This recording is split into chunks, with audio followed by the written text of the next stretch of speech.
तर नमस्कार मित्रांनो, भाऊच्या धक्काची शूटिंग सुरू झालेली आहे आणि आपल्यापाशी एक नवीन प्रोमो सहज काही फोटोज आणि काही अपडेट समोर आलीत. याच्यामध्ये आपल्याला आज ते असं कळाले, रितेश सर विशाल आणि रुचिताची जोरदार क्लास लावालेत, स्पेशली तर रुचिताची. तुम्हाला माहीत आहे रुचिता आणि विशालची जे काही बॉन्डिंग दोस्ती आहे, यांमध्ये मित्रांनो जे आपल्याला पाठीमागे बघायला भेटायले, जसं की विशाल इग्नोर करायला, विशाल सहज इथं रुचिताला तोंडावर म्हणले, की मला तुझ्याशी बोलायची नाही. तरीसुद्धा मित्रांनो रुचिता त्याच्यापाशी जाते, त्याला लायकी करते. यासाठी रितेश सरांनी हे मुद्दा उचलला आणि म्हणलं, की हे दोस्ती, बॉन्डिंग काही पण तुमचा रिश्ता असेल ना, ते वन साइडेड आहे.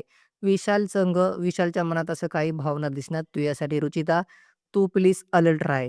घरामध्ये ना तू एकटी आलीस, एकटीच खेळ. तुझ्यामध्ये ते क्षमता आहे एकटी खेळायची, ते पोटेन्शियल आहे. जर तू एकटी खेळलीस ना, तो गेम अचकीने इम्प्रूव्ह होईल.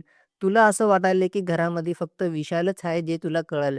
तुला विशालनं काही घेणं-देणं आहे नाही. जर तू असं सोचलीस ना, विशालमुळे मी काही आहे नाही, विशाल जर माझ्यासंग नाही राहिला तर मी गेममध्ये टिकू शकणार. ही तुझी गलतफहमी ती या मनातून काढून टाक.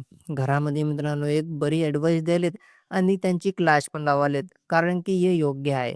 कारण की तुम्हाला पण माहीत आहे विशाल याला कुठे ना कुठे यूज करायले. पण रुचिताच्या दिमागमध्ये ही एक गोष्ट नाही काय जाईना गेली.